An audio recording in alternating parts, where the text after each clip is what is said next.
तो hello friend, my name is Raghav Singh and welcome to my channel physics signal of success. तो friend, पिछले class में हम लोगों ने मोल कंसेप्ट के बारे में पढ़ा था कि मोल को कैसे हम लोग कैलकुलेट कर सकते हैं और डिफरेंट डिफरेंट तरीके के हम लोग फार्मूला देखे थे।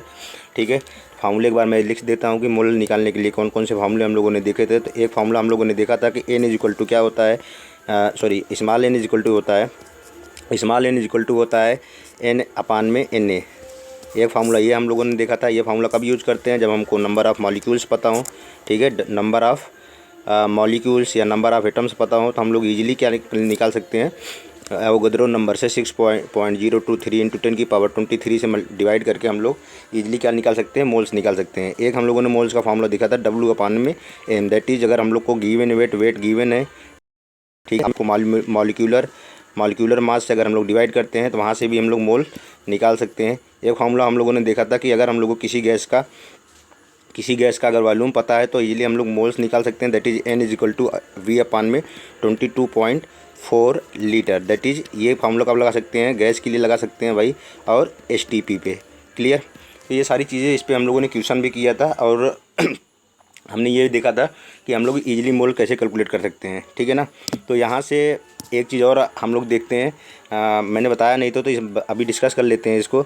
डेंसिटी होती क्या है, मैंने पहले लेक्चर में, केमिस्ट्री के पहले लेक्चर में डेंसिटी के बारे में बता भी दिया था कि डेंसिटी एक्चुअल में होती थी। मैंने बताया था कि जहाँ पे भीड़ भाड़ वाला इलाका ज़्यादा है वहाँ पे डेंसिटी ज़्यादा होगी, जहाँ पे भीड़ भाड़ इलाका कम है वहाँ पे डेंसिटी ज़्यादा होगी, कम है वहाँ पे डेंसिटी क्या होगी, कम होगी। मैंने ये बताया था कि D इज इक्वल टू हम लोग लिखते हैं, डेंसिटी इज इक्वल टू लिखते हैं D is equal to M upon में V, दैट इज़ इसको D को हम लोग क्या लिखते हैं, रो से भी लिखते हैं RHO। रो से डेंसिटी को हम लोग किससे लिखते हैं, रो से लिखते हैं, D से भी कहीं कहीं लिखा रहता है। तो M यहाँ पे मेरा क्या रहने वाला है, M मेरा क्या रहने वाला है, मास अपान में क्या, वॉल्यूम, मास अपान में वॉल्यूम। ठीक है, तो डेंसिटी इज इक्वल टू क्या हो जाएगा, मास अपान में वॉल्यूम। ठीक है, तो यहाँ से डेंसिटी कितने टाइप की होती है ये भी हम लोग देख लेते हैं। डेंसिटी बेसिकली कितने टाइप की होती है, डेंसिटी जो होती है अपनी, दो टाइप की डेंसिटी होती है। डेंसिटी कितनी टाइप की होती है, डेंसिटी अपनी कितनी टाइप की होती है, दो टाइप की डेंसिटी होती है। पहला बात हम लोग कर लेते हैं, कौन सा होता है, इसको बोलते हैं absolute density.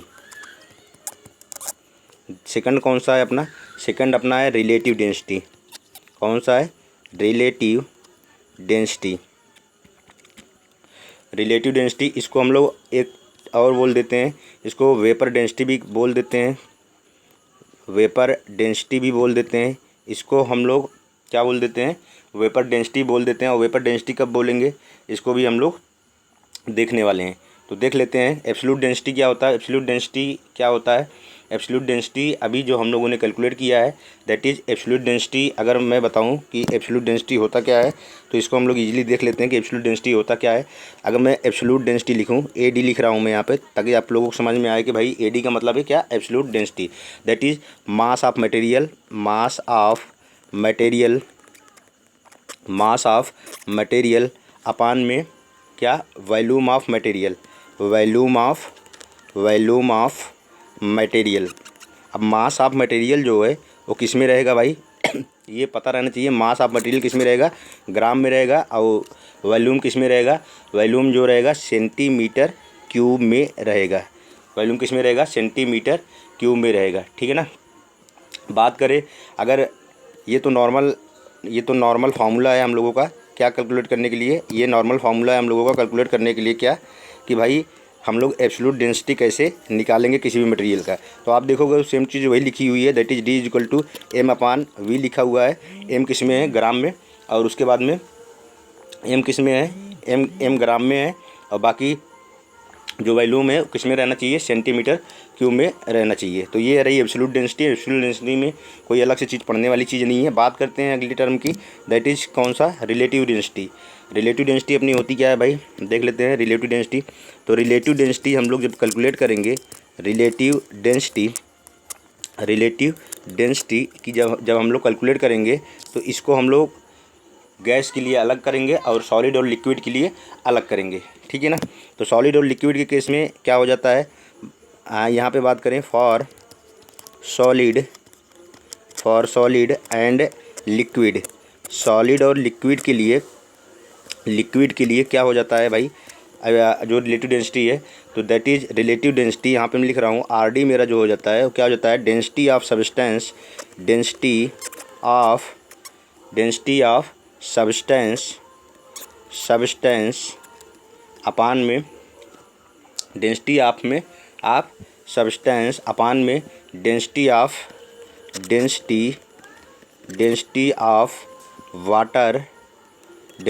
Water at 4 degree centigrade.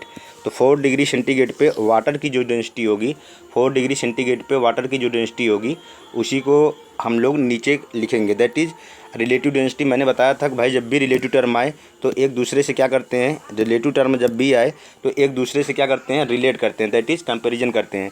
तो जो जिस भी सब्सटेंस का रिलेटिव डेंसिटी हम लोग को निकालना है उसका कंपैरिजन किससे कर देना है, उसका कंपैरिजन कर देना है वाटर के डेंसिटी से। वाटर की कौन सी डेंसिटी हमको लेनी है, 4 डिग्री सेंटीग्रेड पे वाटर की जो डेंसिटी होती है उससे कंपैरिजन करना है। और 4 डिग्री सेंटीग्रेड पे वाटर की जो डेंसिटी रहने वाली है वो कितनी होती है, 1 ग्राम पर सेंटीमीटर क्यूब। कितना रहने वाला है, 1 ग्राम पर सेंटीमीटर क्यूब क्या रहने वाला है, वाटर की डेंसिटी। ओके इसी रिलेटिव डेंसिटी को हम लोग कभी कभी क्या बोल देते हैं, सॉलिड और लिक्विड के केस में स्पेसिफिक ग्रेविटी क्या बोल देते हैं, स्पेसिफिक ग्रेविटी बोल देते हैं। कब, जब वाटर की डेंसिटी 4 डिग्री सेंटीग्रेड पे हम लोग इसको क्या करते हैं, इसको कंपेयर करते हैं तो रिलेटिव डेंसिटी क्या हो जाती है, ठीक है ना। अब आगे बात करते हैं भाई गैस के लिए। अब आगे बात करते हैं गैस के लिए। गैस के लिए क्या हो जाएगा, गैस के लिए देख लेते हैं। फॉर गैस अगर गैस की बात करें तो रिलेटिव डेंसिटी क्या हो जाएगी, एब्सोल्यूट डेंसिटी देखो वही रहने वाली है, सही ना। ऊपर में क्या हो जाएगा, मास, नीचे में वॉल्यूम। याद रहे कि मास किस में रहेगा, ग्राम में, वॉल्यूम किस में रहेगा, सेंटीमीटर क्यूब में, ठीक है। बात करते हैं गैस के लिए। तो गैस के लिए मैंने पिछले क्लास में एक इक्वेशन बताई थी, PV = nRT। ईजिली हम लोग एक इक्वेशन लिख सकते हैं किसके लिए, किसी भी गैस के लिए एक नॉर्मल इक्वेशन हम लोग लिख सकते हैं, ठीक है। तो बात करते हैं रिलेटिव डेंसिटी की। रिलेटिव डेंसिटी कब होगी, तो ये चीज़ जानने से पहले PV = nRT, इसको जानने से पहले हम लोग देख लेते हैं पहले कि रिलेटिव डेंसिटी क्या हो जाती है अपनी, ठीक है ना। तो गैस के केस में जैसे वहाँ पे स्पेसिफिक ग्रेविटी हम लोगों ने बोला था, तो गैस के केस में अगर वही रिलेटिव डेंसिटी गैस के केस में क्या बन जाती है, वो बन जाती है वेपर डेंसिटी। क्या बन जाती है भाई, वेपर डेंसिटी, ठीक है ना। तो क्या बन जाती है, वेपर डेंसिटी, ठीक है। और इसको हम लोग क्या बोल सकते हैं, इसको रिलेटिव डेंसिटी बोल सकते हैं। रिलेटिव डेंसिटी किसकी, रिलेटिव डेंसिटी गैस की। किसकी रिलेटिव डेंसिटी, गैस की। तो गैस केस में वही रिलेटिव डेंसिटी क्या बन जाएगी, वेपर डेंसिटी बन जाएगी, ठीक है ना। तो वेपर डेंसिटी इक्वल टू क्या होता है, इसको अगर हम लिखें यहाँ पे तो वेपर डेंसिटी VD = हो जाता है क्या, कि डेंसिटी ऑफ गैस, जो भी गैस का हम लोग निकालने वाले हैं, और डिवाइड में density of hydrogen gas, density of hydrogen gas, vapour density. Clear हो गया। अब बात ही समझ में आ रही है, मैंने फिर से बोल रहा हूँ मैं कि भाई रिलेटिव जहाँ भी आएगा वहाँ पे क्या हो जाएगा, कंपैरिजन होगा। तो वहाँ पे सॉलिड के केस में भी कंपैरिजन हो रहा था, बट कि डेंसिटी क्या ले रहे थे हम लोग, वाटर की डेंसिटी ले रहे थे। किसकी डेंसिटी ले रहे थे, वाटर की, ठीक है ना। तो यहाँ पे किसकी डेंसिटी लेंगे हम लोग, यहाँ पे डेंसिटी हम लोग लेंगे किसकी, यहाँ पे हम लोग डेंसिटी लेने वाले हैं हाइड्रोजन की, ठीक है ना। किसके केस में, गैस के केस में। दैट इज़ ये रेफरेंस है, जो डेंसिटी ऑफ हाइड्रोजन है ना, ये मेरा रेफरेंस है। वहाँ पे डिफरेंस कौन सा था, सॉलिड एंड लिक्विड केस में H2O था, और किस डिग्री सेंटीग्रेड पे, 4 डिग्री सेंटीग्रेड पे हम लोग का रेफरेंस हुआ था, ठीक है ना। तो vapour density = density of gas upon में density of hydrogen gas. Okay clear. अब यहाँ से हम एक टर्म देख सकते हैं कि भाई अगर वेपर डेंसिटी मुझे पता करनी हो तो कैसे निकाल सकते हैं, कैसे हुआ होगा। तो भाई ये बताओ, ये वाला जो टर्म आया हुआ है, ये फार्मूला आया हुआ है, ये कहीं न कहीं तो आया होगा ना। तो मैं क्या करता हूँ, डेंसिटी ऑफ गैस पहले निकाल लेता हूँ। तो डेंसिटी ऑफ गैस लिखूँगा तो क्या लिखूँगा मैं लिखूँगा मास ऑफ गैस अपान में जो नॉर्मल एब्सोल्यूट डेंसिटी का जो फार्मूला होता है वो लगा रहा हूँ मैं गैस के लिए, मास ऑफ गैस अपान में वॉल्यूम ऑफ गैस। क्लियर, ठीक है।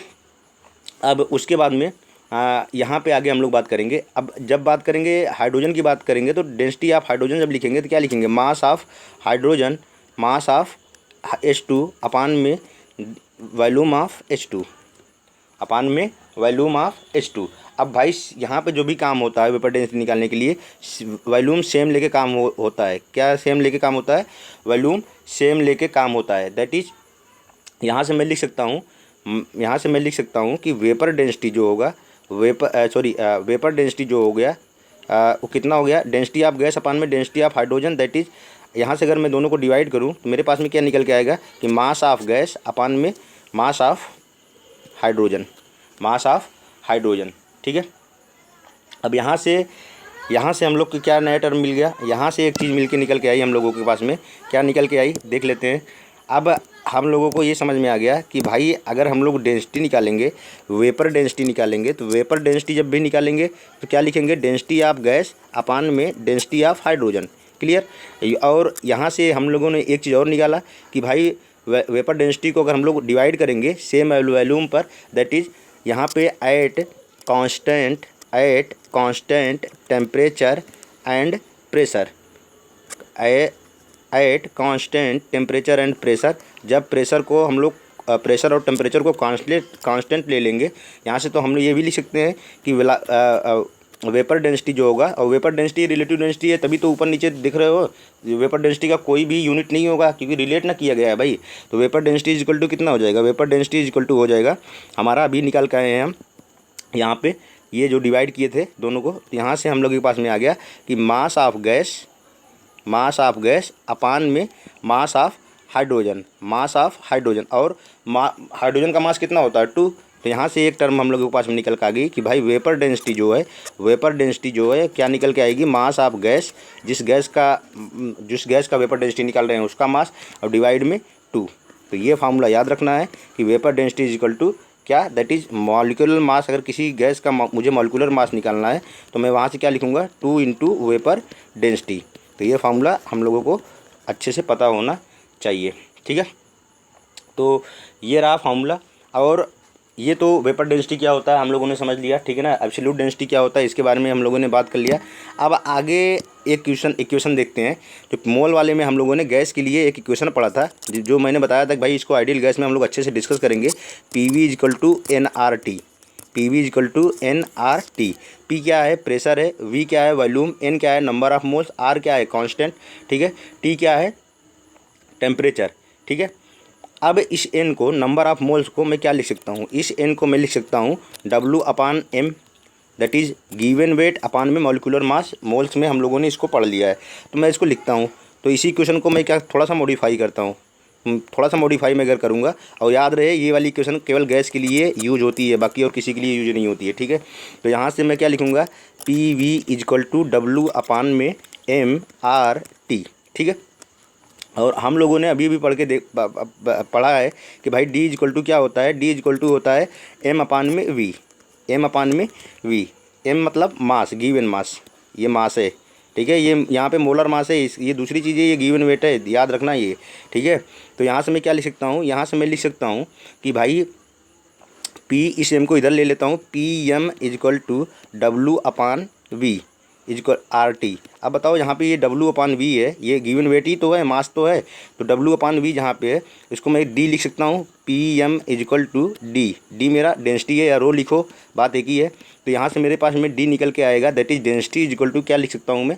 PM अपान में RT, PM अपान में RT। तो किसी गैस के लिए अगर मुझे क्या निकालना हो, डेंसिटी अगर निकालना हो, तो मैं PM अपान RT लगा सकता हूँ। तो इस फार्मूले को याद नहीं रखना है, ये वाला फार्मूला याद रखना है। हम लोग इजीली क्या कर लेंगे? रिप्लेस कर लेंगे, क्योंकि नंबर ऑफ मोल्स मुझे पता चल गए तो मुझे W अपान M निकाल लूँगा, वहाँ से मैं डेंसिटी तो आराम से निकाल सकता हूँ भाई। ठीक है। तो करते हैं क्वेश्चन, उसके बाद में सारी चीज़ें ऑटोमेटिक समझ में आएंगी। ठीक है। ठीक, करते हैं क्वेश्चन। एक क्वेश्चन है, मैं क्वेश्चन यहाँ पे लिख दे रहा हूँ। Find the number of atoms, find the number of atoms if 1 litre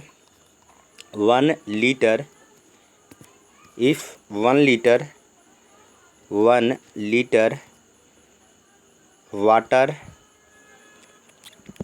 इसका डेंसिटी दिया हुआ है, density of H2O is given 1 gram per ml। ठीक है।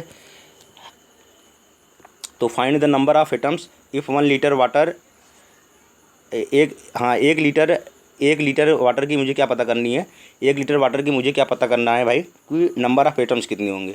ठीक है, तो मुझे क्या क्या गिवन है, देखो कोई क्वेश्चन करने का सबसे बेहतरीन तरीका क्या है कि भाई जो गिवन है उसको लिख लो। डेंसिटी दिया है, ठीक, एक वॉल्यूम दिया है कितना 1 लीटर। ठीक है, अब इस वॉल्यूम को मुझे किस में चेंज करना पड़ेगा, मुझे एम में चेंज करना पड़ेगा, क्योंकि ग्राम पर एम होता है, ठीक है ना, पर सेंटीमीटर क्यूब होता है। ठीक है, तो मैं पहले तो यहाँ क्या लिखूँगा, पहले तो मैं यहाँ लिखूँगा डेंसिटी ऑफ H2O।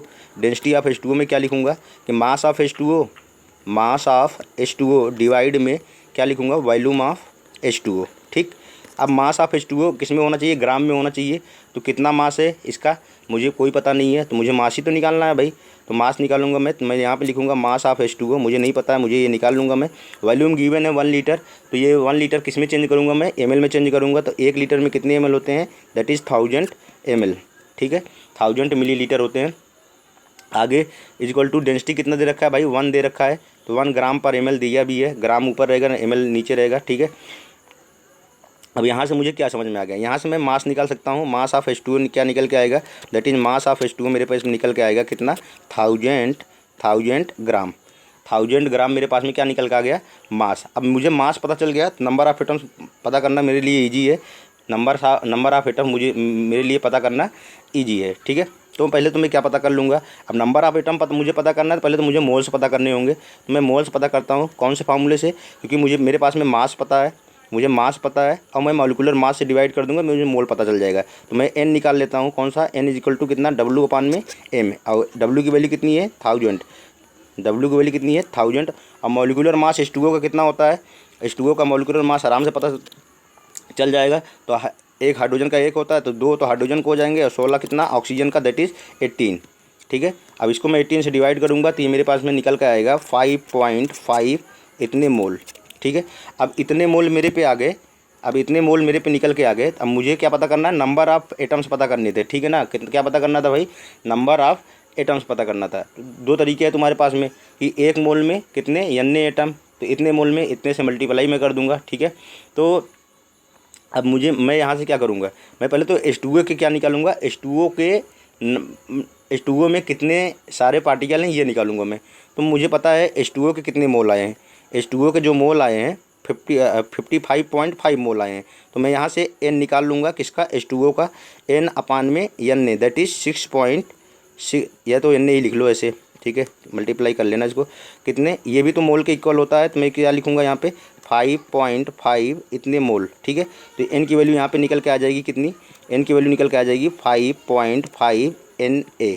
ठीक, ये आ गया H2O का। लेकिन मुझे पूछा है कि find the number of atoms, उसके एटम्स कितने हैं। ठीक है, तो H2O के एटम्स के लिए मैं क्या करूँगा, अब मुझे पता है कि मेरे पास में जो H2O के मोल निकल के आए हैं, कितने निकल के आए हैं भाई, H2O के जो पार्टिकल निकल के आए हैं, नंबर ऑफ़ पार्टिकल जो निकल के आए हैं, कितने निकल के आए हैं 55.5 इंटू Na। अब लेकिन H2O में कितने एटम है, हाइड्रोजन के एटम है, और किसके एटम है, ऑक्सीजन के एटम है। तो हाइड्रोजन के कितने एटम है 2, और ऑक्सीजन के कितने एटम है 1। ठीक है, तो ईजिली यहाँ से मैं पता कर सकता हूँ कि कितने टोटल कितने एटम हो गए। तो नंबर ऑफ एटम्स पूछ रहा है, टोटल कितने हो गए, 2 इसके 1 इसके, टोटल कितने एटम्स हैं 3 एटम्स। कितने एटम्स हैं 3, तो 3 एटम के लिए मैं कितने से मल्टीप्लाई कर दूंगा, 3 से मल्टीप्लाई कर दूंगा। तो यहाँ से कितना हो जाएगा 3 इंटू 5.5 Na। ये टोटल मेरे पास में क्या आ गए, नंबर ऑफ इतने सारे एटम्स उसमें प्रेजेंट हैं। ठीक है ना, इसको मल्टीप्लाई में करूँगा तो कितना आ जाएगा 166.5 Na इतना एटम। क्लियर, करते हैं आगे भाई अगला क्वेश्चन, एक क्वेश्चन और करते हैं। क्वेश्चन है, अगला क्वेश्चन करते हैं। At NTP density of gas, density of gas is equal to 0.00445 gram per ml। Find molar mass of gas, find molar mass of gas, उस गैस का मोलर मास क्या होगा। ठीक है, क्लियर। तो हम लोगों के पास में दो तरीका है भाई, ठीक है ना। मैं क्या कर सकता हूँ कि इस गैस का मैं क्या निकाल लूँ, वेपर डेंसिटी निकाल लूँ। इस गैस का मैं क्या निकाल लूँ, वेपर डेंसिटी निकाल लूँ। तो बात करूँगा अगर वेपर डेंसिटी की, वेपर डेंसिटी अगर मैं निकालूंगा तो मैं क्या लिखूँगा, वेपर डेंसिटी इक्वल टू क्या होता है, डेंसिटी ऑफ गैस डिवाइड में डेंसिटी ऑफ H2, ठीक है। तो डेंसिटी ऑफ H2 यहाँ पे दिया नहीं है, तो तुम लोग याद भी रख सकते हो, अभी लिख रहा हूँ मैं। तो डेंसिटी ऑफ गैस कितना गिवन है भाई, 0.00445 divide with density of hydrogen gas. तो हाइड्रोजन की डेंसिटी कितनी होती है, 0.0000089। इसको जब डिवाइड करोगे तुम्हारे पास में 50 निकल के आएगा। दैट इज़ यहाँ से मुझे क्या पता चल गया, वेपर डेंसिटी पता चल गया।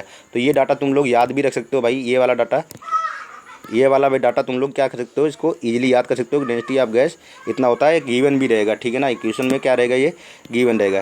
तो यहाँ से मुझे वेपर डेंसिटी अगर निकल गया तो मैं बताओ, वेपर डेंसिटी अगर मुझे निकल गया, अभी मैं डिस्कस करके आया हूँ कि वेपर डेंसिटी इक्वल टू क्या होता है। वेपर डेंसिटी इक्वल टू क्या होता है कि वेपर डेंसिटी अगर मुझे निकालनी है, मास ऑफ गैस डिवाइड में 2, यही तो डिस्कस करके आए हैं अभी पीछे।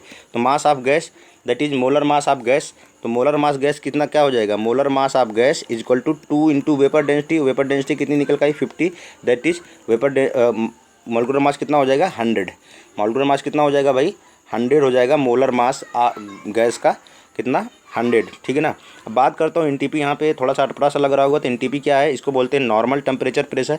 एनटीपी के क्या क्या बोलते हैं भाई, नॉर्मल टेम्परेचर एंड प्रेशर। यहाँ पे मैं लिख देता हूँ, दो होते हैं, ठीक है ना। एक होता है एनटीपी, इसको क्या बोलते हैं, इसको बोलते हैं नॉर्मल टेम्परेचर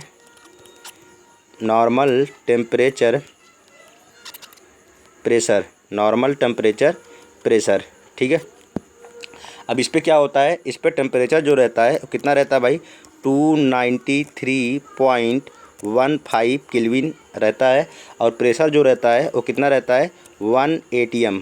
बताया था एटीएम किसे बोलते हैं, एटमॉस्फेरिक प्रेशर, ठीक है। अब बात करते हैं एसटीपी की। एसटीपी क्या होता है, इसके बारे में मैं पीछे क्लास में बता दिया था, एक बार फिर से बता रहा हूँ कि एसटीपी का मतलब होता है स्टैंडर्ड टेम्परेचर प्रेशर। एसटीपी का मतलब क्या होता है, स्टैंडर्ड टेम्परेचर प्रेशर। इस पर टेम्परेचर कितना होता है, इस पर टेम्परेचर होता है 273.15 केल्विन। और प्रेशर कितना होता है, प्रेशर होता है 0.987 ATM, ठीक है, 0.987 ATM। नियरली हम लोग इसको क्वेश्चन सॉल्व करने के लिए 1 ATM के इक्वल ही मान लेते हैं, ठीक है ना। तो एनटीपी का और एसटीपी का मतलब दोनों का समझ में आ गया, ठीक है। अब बात कर लेते हैं अगले क्वेश्चन की, एक क्वेश्चन की और बात करते हैं, उसके बाद में फिर आगे चीज़ें देखते हैं, ठीक है। तो नेक्स्ट क्वेश्चन इज दैट, अगला क्वेश्चन हम लोग देख लेते हैं। अभी हम सब लोग डेंसिटी पे ही क्वेश्चन कर रहे हैं, ठीक है ना। मोल पे क्वेश्चन तो कर ही लिए थे। क्वेश्चन है कि if volume of 2 gram gas is 1 litre, find vapour density and molecular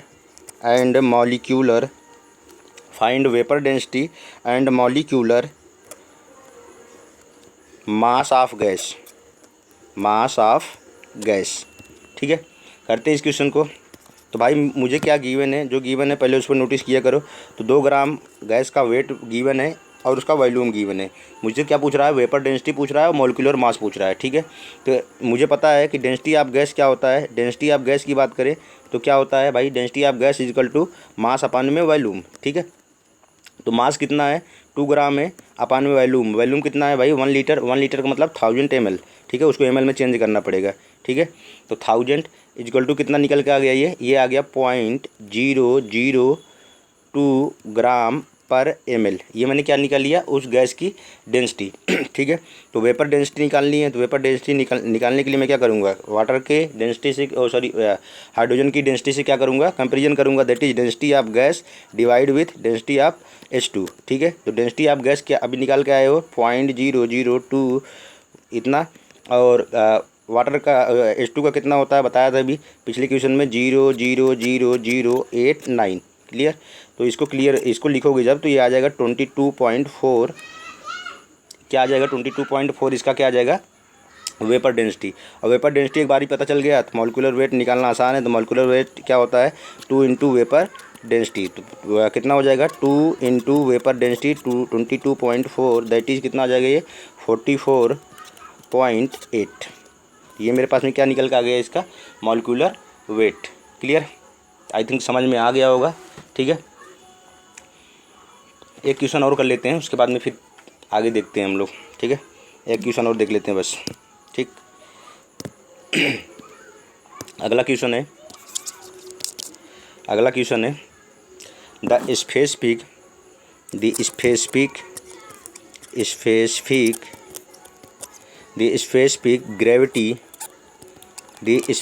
gravity of a solution is 2.1।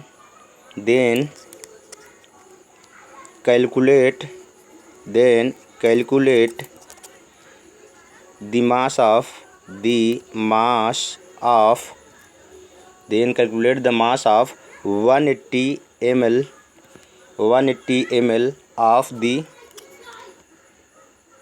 of the same solution। ठीक, करते हैं। अब स्पेसिफिक ग्रेविटी क्या होता है, स्पेसिफिक ग्रेविटी जो होता है वो रिलेटिव डेंसिटी होती है, बट किसकी होती है सॉलिड और लिक्विड की। तो यहाँ सॉल्यूशन है, सॉल्यूशन किसका होता है भाई लिक्विड का होता है, सीधी सी बात है। तो उसका मुझे क्या कैलकुलेट करना है, वहाँ पे मुझे दिया है कि 2.1 जो स्पेसिफिक ग्रेविटी दे रखा है कितना 2.1 मुझे दे रखा है। तो उस और मास, उसका मास मुझे क्या करना है कैलकुलेट करना है। उसका वॉल्यूम भी दिया है 180 ml। ठीक है ना। तो भाई सीधी सी बात है कि हम लोग इजीली कर सकते हैं इसको, इजीली क्या कर सकते हैं इसको कर सकते हैं। क्लियर।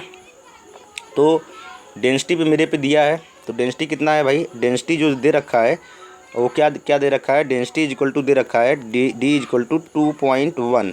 अब 2.1 ग्राम पर सेंटीमीटर 2.1 ग्राम पर सेंटीमीटर क्यूब। ठीक है, तो ये कितना हो जाएगा 2.1 ग्राम पर एम एल 2.1 ग्राम पर एम एल। क्यों एम एल, क्योंकि 1 सेंटीमीटर क्यूब जो होता है 1 सेंटीमीटर क्यूब जो होता है 1 ml के इक्वल होता है। ये कन्वर्जन है वॉल्यूम का। ठीक है ना। 1 सेंटीमीटर क्यूब जो होता है 1 सेंटीमीटर क्यूब जो होता है तो क्या होता है इसको किसके इक्वल होता है 1 ml। 1 सेंटीमीटर क्यूब को इसको बोलते हैं ना, इसको सीसी भी बोलते हैं। 1 cc का मतलब क्यूब सेंटीमीटर। ठीक है ना। इसको क्या बोलते हैं हम लोग सीसी। जैसे मोटरसाइकिल वगैरह में बोलते हैं ना भाई बाइक इतनी सीसी की है, इतनी सीसी की है, दैट इज़ उसका वॉल्यूम है। और किसका वॉल्यूम है, उस बाइक की सिलेंडर का वॉल्यूम है। ठीक है ना। तो आगे हम बात करेंगे फिजिक्स में उसके बारे में। अभी कन्वर्जन देख लेते हैं। 1 सेंटीमीटर क्यूब इक्वल टू कितना होता है 1 ml इक्वल होता है। तो यहाँ से इजीली हम लोग कर सकते हैं भाई, इजीली क्या कर सकते हैं कि डेंसिटी इज इक्वल टू क्या हो जाएगा, डेंसिटी इज इक्वल टू हो जाएगा मास अपान में वॉल्यूम। तो मास मुझे निकालना है, मास क्या करना है, मास मुझे निकालना है, मास दैट इज कितना हो जाएगा। यहाँ से अगर मैं करूँगा तो डेंसिटी दे रखा है, डेंसिटी कितना 2.1, मास निकालना है, जो निकालना है उसको ऐसे ही छोड़ दो। वॉल्यूम गिवन है कितना 180। ठीक है। तो m इजिकल टू कितना हो जाएगा भाई, m इजिकल टू हो जाएगा 180 मल्टीप्लाई 2.1 दैट इज मास निकल के कितना आ जाएगा 378 ग्राम। 378 क्या आ जाएगा ग्राम, इसका क्या आ जाएगा 370। ठीक है। तो ऐसे क्वेश्चन तुमको मिलेंगे करने के लिए भाई, इजीली कर लेना। ठीक है ना।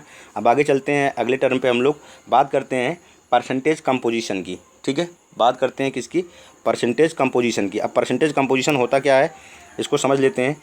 पहले तो देखो डेंसिटी हम लोगों ने पढ़ लिया, कितने टाइप की डेंसिटी होती है इसको पढ़ लिया। ठीक है ना। Relative density, specific relative density को हम लोग सॉलिड और लिक्विड के केस में स्पेसिफिक ग्रेविटी बोलते हैं, और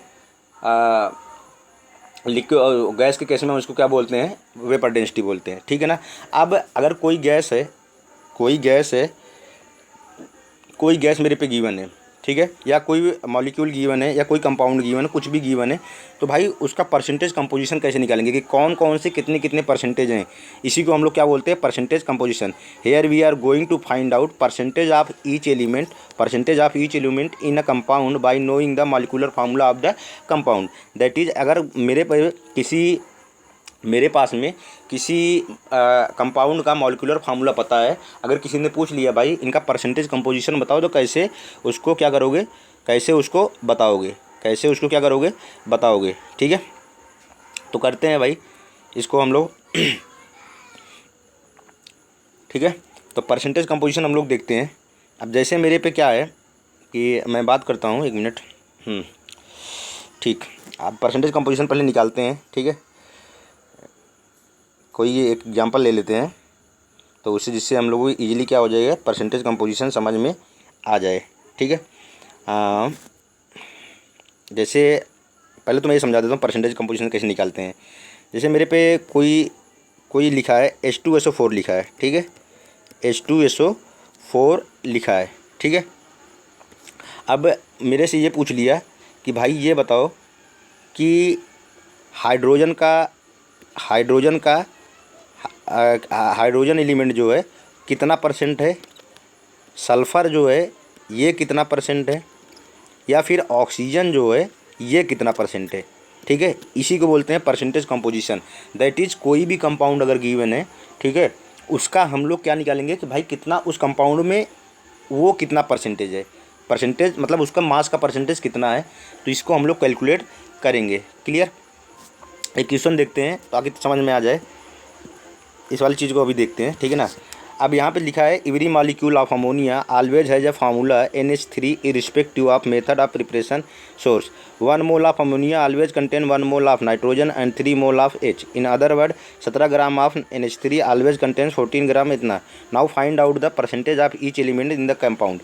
अब सिंपल सा मतलब समझ लो, यहाँ पे भाई अमोनिया होता है NH3, क्या होता है NH3। अगर मैं मोल्स की बात करूं, अगर मैं इसको तोड़ के बात करूं, तो नाइट्रोजन का कितना एक मोल है 1, अब हाइड्रोजन का कितना मोल है 3। दैट इज़, एक एटम किसका है, एक एटम है नाइट्रोजन का और 3 एटम किसके हैं, 3 एटम है हाइड्रोजन के। दैट इज़ 1 मोल किसका है, नाइट्रोजन का, और 3 मोल किसके हैं, हाइड्रोजन के। ठीक है ना, अब मुझसे ये पूछ रहा है भाई ये बताओ, मुझसे ये पूछ रहा है कि ये बताओ कि नाइट्रोजन का परसेंटेज कितना है इस NH3 में, अमोनिया में नाइट्रोजन का कितना परसेंटेज है। तो मैं अगर मास परसेंट निकालूं, दैट इज कितना मास परसेंट है, तो मैं अगर मास परसेंट अमोनिया का निकालूं, तो मास परसेंट ऑफ नाइट्रोजन किसमें, NH3 में। मास परसेंट ऑफ नाइट्रोजन में निकालूंगा तो मैं क्या लिखूँगा कि भाई परसेंटेज हम लोग कैसे निकालते हैं कि टोटल मास कितना है, that is mass of nitrogen divide में किसका निकाल रहे हो, NH3 के रिस्पेक्ट में निकाल रहे हो, that is mass of NH3। ठीक है, अब मैं बात करता हूँ मास ऑफ नाइट्रोजन कितना होता है भाई, 14 ग्राम नाइट्रोजन का होता है, डिवाइड में इसका NH3 का निकालेंगे तो NH3 कितना हो जाएगा, 14 और 3 17, दैट इज़ 14/17। और मल्टीप्लाई कितने से कर देंगे, 100% निकाल रहे हैं, तो इक्वल टू कितना हो जाएगा भाई, ये 82.35 इतना परसेंट किसका है, नाइट्रोजन का परसेंटेज है। ठीक है, अगर मैं बात कर लूँ यहाँ पे, अगर तुमसे पूछ दिया कि मास ऑफ अब हाइड्रोजन के अगर निकालेंगे तो मास परसेंटेज ऑफ हाइड्रोजन क्या लिखेंगे कि भाई मास ऑफ हाइड्रोजन डिवाइड में मास ऑफ किसका, NH3 का। तो मास ऑफ हाइड्रोजन कितने हैं, कितने एटम हैं, 3 मोल है भाई, दैट इज़ 3 से मल्टीप्लाई ना करना पड़ेगा। दैट इज़ यहाँ पे कितना आ जाएगा भाई, 3/17 क्योंकि एक हाइड्रोजन का 1 होता है, 3/17 इंटू 100 इक्वल टू कितना हो जाएगा, ये 17.65 परसेंटेज। मास परसेंटेज किसका हो जाएगा, मास परसेंटेज किसका हो जाएगा भाई, मास परसेंटेज हो जाएगा हाइड्रोजन का। अब जैसे यहाँ पे मैं एक क्वेश्चन लिया था, यहाँ पे मास परसेंटेज मैंने यहाँ पे लिया था, मैं इसकी बात करूँ अगर कि भाई यहाँ पे अगर मैं निकालूँ कि हाइड्रोजन का कितना परसेंटेज है, या सल्फ़र का कितना परसेंटेज है, या ऑक्सीजन का कितना परसेंटेज, तो ईजिली हम लोग कैलकुलेट कर सकते हैं। जैसे मैं बात करूँ हाइड्रोजन के, तो हाइड्रोजन के कितने मोल हैं भाई, 2। ठीक है, सल्फ़र के कितने, 1, ऑक्सीजन कितने, 4। ठीक ठीक है, मैं निकालता हूँ बारी बारी से। तो percentage mass percentage that percentage composition निकाल रहा हूँ। तो मास परसेंटेज ऑफ H हाइड्रोजन के सबसे पहले निकाल रहा हूँ। तो मैं क्या लिखूँगा, टोटल कितना है, टोटल H2SO4। तो H2SO4 का पहले हम लोग मॉलिक्यूलर वेट निकाल लेते हैं।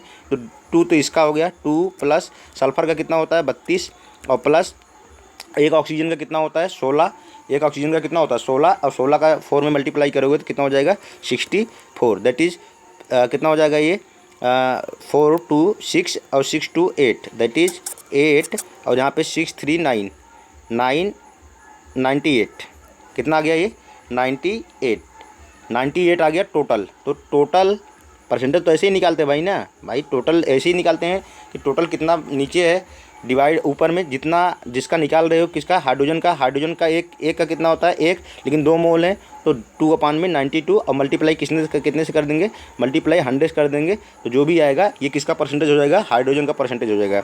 बात करें मास परसेंटेज ऑफ सल्फ़र की बात करेंगे। तो सल्फ़र कितना है, एक एटम है, दैट इज़ एक ऊपर, लेकिन सल्फ़र का कितना होता है 32, सल्फ़र का कितना होता है 32, दैट इज़ 32 अकेला है। अगर और होते तो मल्टीप्लाई में करता उतने सा।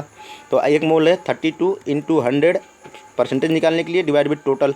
ये किसका परसेंटेज आ गया, ये आ गया सल्फ़र का। बात करें हम ऑक्सीजन की, तो मास percentage of oxygen is that कितना, कि ऑक्सीजन कितना है भाई 64, 4 हैं, एक ऑक्सीजन का कितना होता है 16 होता है, तो 4 का कितना हो जाएगा 64, और मल्टीप्लाई परसेंटेज निकालने के लिए 100 डिवाइड में टोटल कितना है 98, जिसमें से निकाल रहे हो।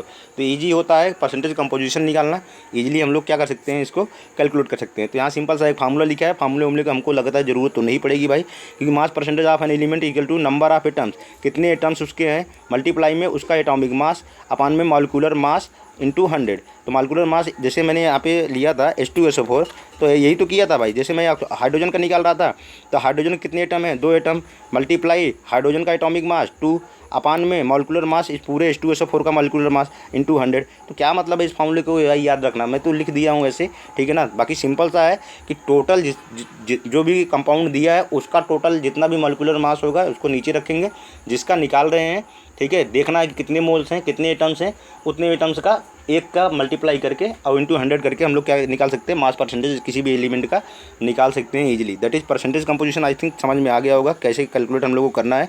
बात करते हैं आगे भाई, ठीक है। क्वेश्चन तो हो गया, ठीक है। अब बात करते हैं एम्पिरिकल फार्मूला और मॉलिक्यूलर फार्मूला। बात कर लेते हैं हम लोग किसका, एम्पिरिकल फार्मूला एंड ये है एम्पिरिकल फार्मूला और मॉलिक्यूलर फार्मूला। अब मैं सिंपल से टर्म बता रहा हूँ, पहले मैं समझा देता हूँ कि एम्पिरिकल फार्मूला और मॉलिक्यूलर फार्मूला होता क्या है। मैं एक एग्जांपल ले रहा हूँ, जैसे मैं अगर तुम्हारे पास में लिखूँ C2H6, तो अब तुम क्या बोलोगे कि भाई ये किसका है, ये है एथेन। किसका मॉलिक्यूलर फार्मूला है, एथेन का मॉलिक्यूलर फार्मूला है। तो ये क्या है, मॉलिक्यूलर फार्मूला किसका है भाई, एथेन का। अच्छा, मैं इसको और सिंपल लिख सकता हूँ क्या, इसको और सिंपल करके लिख सकता हूँ, बिल्कुल लिख सकता हूँ। मैं अगर 2 से डिवाइड करता हूँ तो मैं क्या यहाँ पर क्या बचेगा 1, तो यहाँ पर लिखूँगा C1 तो लिखा नहीं जाता, CH3 क्या बन जाएगा CH3। ये मेरा क्या बन जाएगा, ये बन जाएगा एम्पिरिकल फार्मूला। तो एम्पिरिकल फार्मूला क्या होता है, किसी भी कंपाउंड का जो सिंपलेस्ट होता है, सिंपलेस्ट जो पार्ट होता है उसको हम लोग बोलते हैं मतलब सबसे छोटा, काटने पीटने के बाद में जो सबसे छोटा बच रहा है उसको हम लोग बोलेंगे एम्पिरिकल फार्मूला। और जो उसका एक्चुअल जो फार्मूला होता है, किसी भी कंपाउंड का जो एक्चुअल फार्मूला होता है उसको हम लोग बोलेंगे मॉलिक्यूलर फार्मूला। देख लेते हैं आगे, यहाँ पे लिखा the empirical formula of a compound a chemical formula showing that the relative number of atom in the simplest ratio, that is सबसे छोटा रेशियो जो होता है। An empirical formula represent the simplest whole number ratio of a various atoms present in a compound. Molecular formula क्या होता है, give the actual number of atoms each element in a compound. The molecular formula shows the exact number of different type of atom present in the molecule of a compound. The molecular formula is an integral multiple of empirical formula, that is molecular formula. मैंने क्या किया, molecular formula अगर मुझे निकालना है तो मैं क्या करूँगा, एम्पेरिकल फार्मूला में इंटू n से मल्टीप्लाई कर दूँगा। n मेरा क्या है, n क्या है मॉलिक्यूलर फार्मूला मास अपान में एम्पेरिकल फार्मूला मास। एन क्या है, empirical formula mass, molecular formula mass upon में एम्पेरिकल फार्मूला मास। ठीक है, तो यहाँ पे एक क्वेश्चन है, उसको करके देख लेते हैं। यहाँ पे लिखा है, ये क्वेश्चन है एक, ठीक है, इसको करके देख लेते हैं। यहाँ पे लिखा है acetylene and benzene both have the empirical formula CH, that is यहाँ पे एसिटिलीन का भी एम्पेरिकल फार्मूला कितना है, एसिटिलीन का जो एम्पेरिकल फार्मूला है वो कितना है, CH होता है, दैट इज़ सिंपलेस्ट रेशियो है ये। और बेंजीन का भी कितना होता है, बेंजीन का भी कितना होता है, CH होता है। ठीक है, दोनों का ये क्या दिया है, दोनों का एम्पेरिकल फार्मूला मेरे पे दिया हुआ है। दोनों का क्या दिया हुआ भाई, एम्पेरिकल फार्मूला दिया हुआ है। दोनों का एम्पेरिकल फार्मूला मेरे पे दिया हुआ है। ये क्या दिया है, एम्पेरिकल फार्मूला दिया हुआ है दोनों का। ठीक है, the molecular masses of the acetylene and benzene are 26 and 78 respectively, that is acetylene का मॉलिक्यूलर मास मुझे दिया हुआ है कितना, एसिटिलीन का मॉलिक्यूलर मास दिया है मुझे कितना, मॉलिक्यूलर मास कितना दिया है, ये दिया है 26, एंड बेंजीन का दिया है कितना मॉलिक्यूलर मास मुझे कि 78। Clear, deduce the molecular formulas, तो मुझे मॉलिक्यूलर फार्मूला क्या होगा इसके बारे में मुझे क्या करना है, बताना है। ठीक है ना, तो अब मुझे पता है कि भाई अगर मुझे एम्पेरिकल फार्मूला और मॉलिक्यूलर फार्मूला दोनों अगर कैलकुलेट करना है तो मैं सिंपली पहला क्या करूँगा, पहला तो मैं ये करूँगा कि मैं एम्पेरिकल फार्मूला अगर गिवन है तो मैं एम्पेरिकल फार्मूला मास निकाल सकता हूँ किसका, एसिटिलीन का। तो मैं क्या लिख रहा हूँ, इसका एम्पेरिकल फार्मूला मास निकाल रहा हूँ। कैसे लिखूँगा, एम्पेरिकल फार्मूला मास किसका लिख रहा हूँ, एसिटिलीन का। एसिटिलीन को मैं ए से लिखता हूँ ताकि समझ में आ जाए। ठीक है, तो CH होता है, तो CH दैट इज़ 1 इंटू कितना 12, तो 12 तो कार्बन का होता है और हाइड्रोजन कितना होता है 1, दैट इज़ कितना आ गया 13। क्लियर, अगर ये 13 आ गया तो बताओ मॉलिक्यूलर मास कितना दिया है, मॉलिक्यूलर मास कितना दिया है इसका भाई, मॉलिक्यूलर मास कितना दिया है, मॉलिक्यूलर मास मेरे पे दिया है किसका, एसिटिलीन का, कितना दिया है 26।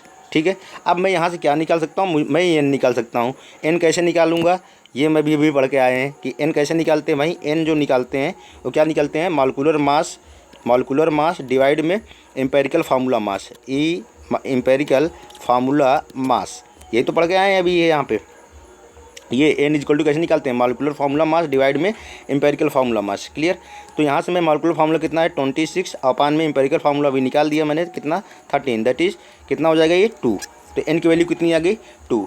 तो ये एम्पेरिकल फार्मूला दिया हुआ था। अब मैं क्या करूँगा, इस 2 का इसमें क्या कर दूंगा, मल्टीप्लाई कर दूंगा, तो मेरे पास में क्या हो जाएगा, क्योंकि यहाँ तो अभी लिखे हैं ना हम लोग मॉलिक्यूलर फार्मूला निकालने के लिए एम्पेरिकल फार्मूला में एन से हम मल्टीप्लाई करते हैं। और एन निकालते कैसे हैं, एन निकालते हैं molecular formula mass divide with empirical formula मास। ठीक है ना, अब इसे जो भी अपना एम्पेरिकल फार्मूला मास दिया है इसमें हम लोग 2 का मल्टीप्लाई कर देते हैं, तो हमारे पास में क्या निकल के आ जाएगा, मॉलिक्यूलर फार्मूला आ जाएगा किसका, मॉलिक्यूलर फार्मूला आ जाएगा किसका भाई, एसिटिलीन का। एसिटिलीन का कितना हो जाएगा C2H2। ठीक है, अब बात कर लेते हैं अगले का बात कर लेते हैं। अगला क्या दिया हुआ है, अगला दिया हुआ है बेंजीन का कितना दिया हुआ है भाई, इसका भी CH होता है। ठीक है, और इसका दिया हुआ है 78, इसका क्या है मॉलिक्यूलर मास। तो ठीक है, CH क्या है इसका एम्पेरिकल फार्मूला, तो एम्पेरिकल फार्मूला अगर दिया हुआ है तो यहाँ से मैं क्या निकाल सकता हूँ, एम्पेरिकल फार्मूला मास EFM निकाल सकता हूँ मैं। क्या हो जाएगा ये 12 प्लस कार्बन का 12 होता है और ऑक्सीजन हाइड्रोजन का कितना 1, तो यहाँ से कितना निकल कर आ जाएगा 13। ठीक है ना, मैं यहाँ से क्या करूँगा, एन कैलकुलेट कर लूँगा। एन निकालने के लिए क्या करते हैं कि भाई मॉलिक्यूलर मास जो होता है उसमें किससे डिवाइड कर देते हैं, एम्पेरिकल फार्मूला मास से हम लोग डिवाइड कर देते हैं, तो हमारे पास में एन निकल के आ जाएगा। तो कितना हो जाएगा 78 अपान में 13, दैट इज़ कितना हो जाएगा 6। एन की वैल्यू कितनी आ गई 6। और अगर मुझे मॉलिक्यूलर फार्मूला पता करना है तो मैं क्या करूँगा, जो भी एन निकल के आया है उसको एम्पेरिकल फार्मूला में क्या कर दूँगा, मल्टीप्लाई कर दूँगा। तो बेंजीन का फार्मूला मेरे पे निकल के आ जाएगा कितना, C6 का मल्टीप्लाई करूँगा तो C6H6 आ जाएगा किसका, बेंजीन का। क्लियर, तो ईजिली हम लोग निकाल सकते हैं एम्पेरिकल फार्मूला और मॉलिक्यूलर फार्मूला। तो एम्पेरिकल फार्मूला क्या होता है, काट पीट के जो सबसे छोटा आता है उसको एम्पेरिकल फार्मूला बोलते हैं। मॉलिक्यूलर फार्मूला क्या होता है, जो एक्चुअल उस कंपाउंड का जो एक्चुअल फार्मूला होता है उसको हम लोग क्या बोलते हैं, मॉलिक्यूलर फार्मूला क्या होते हैं। कैसे कैलकुलेट करते हैं हम लोगों को पता चल गया। ठीक है, क्लियर हो गई चीज़ें भाई। आगे चलते हैं, ठीक है। यहाँ पे एक क्वेश्चन और है, उसको भी करके देख लेते हैं, ठीक है। An organic compound, an organic substance containing carbon, hydrogen and oxygen gave the following percentage composition. Percentage composition दिया हुआ है, कार्बन का दिया हुआ है 14.684%, हाइड्रोजन का दिया हुआ है 5.085% एंड ऑक्सीजन का दिया हुआ है 54.228%। Clear. The molecular weight of the compound is 118 gram. Clear. Calculate the molecular formula of the compound. अब इस क्वेश्चन में थोड़ा सा घुमा के दे दिया है और कोई बड़ी चीज़ नहीं है भाई, ठीक है। इसमें क्या दिया हुआ है, इसमें परसेंटेज कंपोजिशन दे रखा है। क्या दे रखा है, परसेंटेज कंपोजिशन दे रखा है। तो ये बताओ, अगर मैं बात करूँ एम्पेरिकल फार्मूला की, तो एम्पेरिकल फार्मूला मैं इसका लिख सकता हूँ।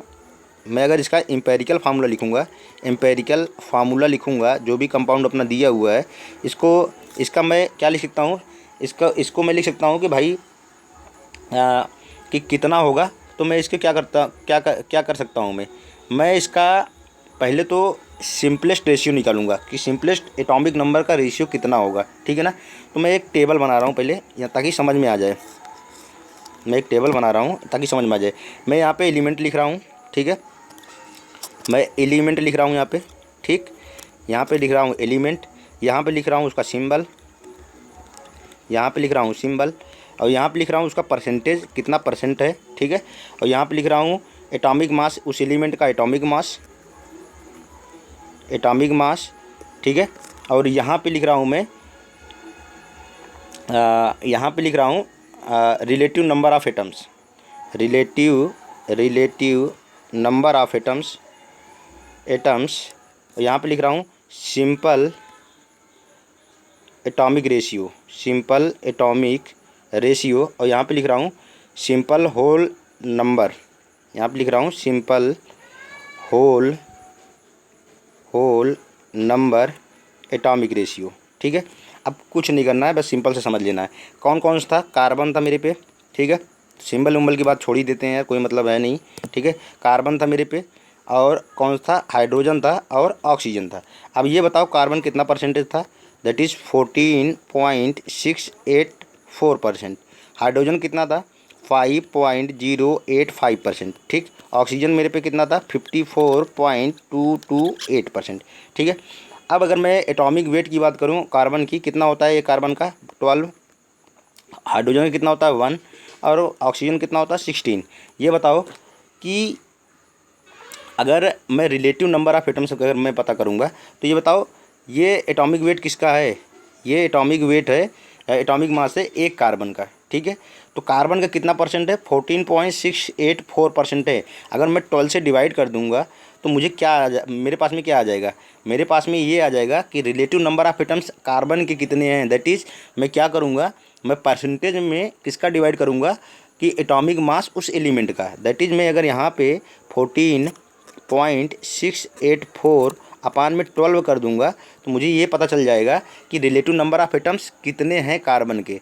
तो कितने हो जाएंगे भाई, इसको नहीं निकालूंगा, इसको निकालूंगा, दैट इज ये आ जाएगा 3 तुम लोग कर लेना, थोड़ा कैलकुलेशन वाला है, तो 3.390, ठीक है।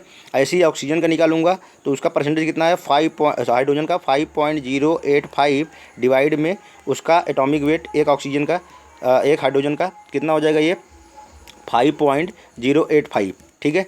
ऐसे ही मैं क्या करूँगा ऑक्सीजन के लिए, तो ऑक्सीजन के लिए मैं क्या करूँगा 54.228 अपान में 16, यहाँ से कितने आ जाएंगे 3.389, ठीक है। अब अगर सिंपल रेशियो की मैं बात करूँ, मैं यहाँ पे सिंपल रेशियो की बात करता हूँ, तो भाई ये बताओ सिंपल एटॉमिक रेशियो, तो मैं अगर सिंपल एटॉमिक रेशियो की बात करता हूँ तो कितना आ जाएगा, सिंपल एटॉमिक रेशियो की बात करता हूँ तो सिंपल एटॉमिक रेशियो कैसे निकालते हैं, जो सबसे छोटा हो उसको सब में डिवाइड कर दो, मतलब जितने आए हुए हैं ना सब में डिवाइड करो। तो 3.389 है, इसमें इसको भी डिवाइड करो, और तो यहाँ पे कितना आ जाएगा, तकरीबन 1 आ जाएगा, सही है। इसमें डिवाइड करोगे तो 1.5 आएगा, और इसमें डिवाइड करोगे तो 1 आएगा, ठीक है। अब बात करते हैं simple whole number atomic ratio.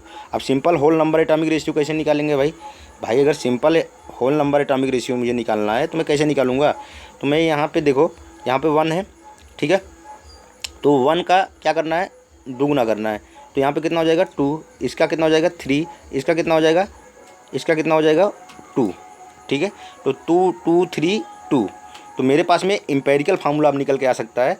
मैं इजीली यहाँ से क्या लिख सकता हूँ, मैं लिख सकता हूँ कि एम्पेरिकल फार्मूला क्या होगा। तो एम्पेरिकल फार्मूला जो मेरे पे निकल के आएगा वो क्या निकल के आएगा कि जो आया था, कितना आया था 2 3 और 2 आया था। ठीक है ना।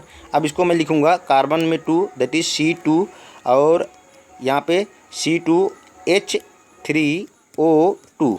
ये मेरे पे क्या आया है, ये एम्पेरिकल फार्मूला निकल के आया है। क्या निकल के आया, एम्पेरिकल फार्मूला मेरे पे क्या निकल के आया, एम्पेरिकल फार्मूला। ठीक है, अब अगर एम्पेरिकल फार्मूला मेरे पे आ गया तो मैं इसका मास भी तो निकाल सकता हूँ। तो इसका मास निकाल लेता हूँ, इसका मास निकाल लेता हूँ। तो कार्बन का कितना होता है 12, तो ये 24 तो ये हो गए, और ऑक्सीजन का 1 होता है तो 3 है 3, और ऑक्सीजन का 16 होता है तो 16 दूना 32, 32 ये हो गए। टोटल इसको कैलकुलेट करते हैं, 4 3 7 2 9, दैट इज़ कितना आ जाएगा ये 59। 59 इसका एम्पेरिकल फार्मूला आ गया। अब एन कैलकुलेट कर लेता हूँ मैं। एन कैसे कैलकुलेट करते हैं भाई, एन कैसे कैलकुलेट करते हैं, n equal to molecular formula mass upon में empirical formula mass. Molecular formula mass यहाँ पे दिया हुआ था, कितना दिया हुआ था 180 ग्राम। ठीक है, यहाँ से लिखते हैं 118 अपान में 59, तो इसको करेंगे तो कितना आ जाएगा 2। ठीक है, अब एन पता चल गया तो मैं मॉलिक्यूलर फार्मूला पता करना मेरे लिए आसान है। तो मैं क्या करूँगा, एम्पेरिकल फार्मूला में 2 से क्या कर दूँगा, मल्टीप्लाई कर दूँगा। ठीक है, तो यहाँ पे आ जाएगा मेरे पास में मॉलिक्यूलर फार्मूला क्या आ जाएगा, जैसे ही मैं एम्पेरिकल फार्मूला में 2 से मल्टीप्लाई करूँगा तो ये बन जाएगा C4H6O4 मेरे पे क्या निकल के आ गया, मेरे पे निकल के आ गया उसका मॉलिक्यूलर फार्मूला। तो इस टाइप के अगर परसेंटेज वाले क्वेश्चन आए ना तो घबराना बिल्कुल नहीं है। पहले काम क्या करना है, जो भी एलिमेंट दिया है उसका परसेंटेज लिख देना है। ठीक है, एक एटम का जो भी मॉलिक्यूलर मास होता है उसको लिख देना है। ठीक है ना, एटॉमिक मास लिख देना है एक एटम का। भाई मॉलिक्यूलर मास तो होगा नहीं एटम का, तो एटॉमिक मास लिख देना है। अब उस जो भी दिया हुआ है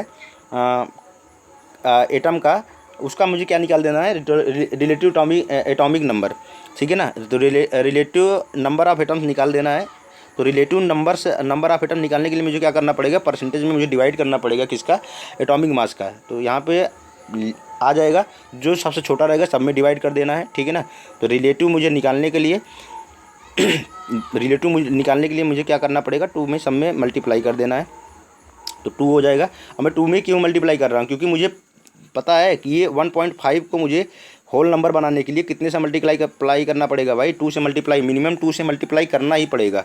ठीक है ना, तो इसलिए सब में 2 से मल्टीप्लाई करना पड़ेगा, क्योंकि ये 1.5 तो रह ही नहीं सकता ना। एटम कहाँ पे भाई 1.5 रह सकता है, क्योंकि डाल्टन ने यही तो बताया था भाई कि एटम से कोई डिवाइड इंडिविजुअल है। अगर 1.5 लिखेंगे तो यहाँ पे डिविजिबल ना हो जाएगा, तो इसीलिए 2 से मल्टीप्लाई करना पड़ा। ठीक है ना, मतलब होल नंबर बनाने के लिए मुझे कितने से मल्टीप्लाई करना पड़ेगा, 1.5 में 2 से, तो 2 में सारे से करना पड़ेगा, तो ये भी 2 हो जाएगा, ये 3 हो जाएगा, ये 2 हो जाएगा। तो सिंपल होल नंबर का जो रेशियो आ गया है, इसको हम लोग क्या करेंगे, इसको यहाँ पर लिख लेंगे और एम्पेरिकल फार्मूला लिखेंगे। एम्पेरिकल फार्मूला से फिर अपना मॉलिक्यूलर मास दिया हुआ होगा, वहाँ से हम लोग ईजिली कैलकुलेट कर सकते हैं। ठीक है,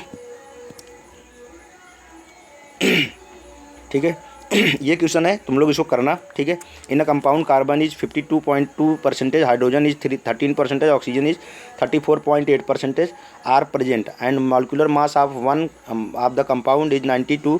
calculate the molecular formula of the compound. तो इसका मॉलिक्यूलर फार्मूला हमको पता करना है, तो ईजिली हम लोग इसको क्या कर सकते हैं, पता कर सकते हैं। ठीक है ना, अब बात रही स्टोइचियोमेट्री इक्वेशन बेस्ड कैलकुलेशन की, इसको हम नेक्स्ट क्लास में करेंगे। भाई आज वीडियो ज़्यादा लंबी हो जाएगी, 353 मिनट का ऑलरेडी वीडियो हो चुका है। ठीक है, तो आज हम लोगों ने क्या देखा, आज हम लोगों ने देखा कि भाई डेंसिटी कैसे निकालते हैं, कितनी टाइप की डेंसिटीज वगैरह होती हैं, मोल्स को डेंसिटी में कैसे हम लोग क्या करते हैं, मोल्स को डेंसिटी में कैसे हम लोग मैनिपुलेट करते हैं। उसके बाद में एम्पेरिकल फार्मूला क्या होता है, मॉलिक्यूलर फार्मूला क्या होता है, एम्पेरिकल फार्मूला के क्वेश्चन भी हम लोगों ने देखा। ये होमवर्क का क्वेश्चन है, तुम लोग इसको करना है इजीली। ठीक है, आंसर मैंने लिख दिया है, C4H12O2 क्लियर। तो नेक्स्ट वाले क्लास में हम लोग क्या पढ़ने वाले हैं, नेक्स्ट वाले क्लास में हम लोग पढ़ने वाले हैं नेक्स्ट वाले क्लास में हम लोग स्टोइचियोमेट्री पढ़ने वाले हैं, जहाँ पे डिफरेंट टाइप के रिएक्शंस आएंगे। दैट मीन्स अभी तो हम लोग क्या कर रहे थे, किसी कंपाउंड वगैरह में नंबर ऑफ मोल्स पता कर रहे थे। अब अगला हम लोग स्टोइचियोमेट्री में क्या करेंगे कि कोई रिएक्शन में हम लोग नंबर ऑफ मोल्स कैसे निकालते हैं, इसको हम लोग ईजिली करने वाले हैं। ठीक है, तो भाई वीडियो को अगर आपको समझ में आया होगा तो भाई इसको लाइक करो, शेयर करो, सब्सक्राइब करो। ठीक है, और बाकी कंटिन्यू क्लास चली रही है। आप लोगों को पता ही है कि भाई हम लोग का टारगेट क्या है। टारगेट है कि 2025 में अच्छे से सारे सिलेबस को कवर कर लेना, ठीक है ना। तो टेलीग्राम में अभी आप जुड़ सकते हो, फिजिक्स सिग्नल करके टेलीग्राम चैनल है, वहाँ पे आपको सारे क्लास का PDF, उसके बाद BPPs वगैरह और जो भी क्वेश्चन वगैरह होंगे वहाँ पे सारे कंटेंट आपको फ्री में प्रोवाइड किए जा रहे हैं, ठीक है। तो मिलते हैं नेक्स्ट क्लास में, ओके। तब तक के लिए bye bye, thank you for watching my channel and thank you so much.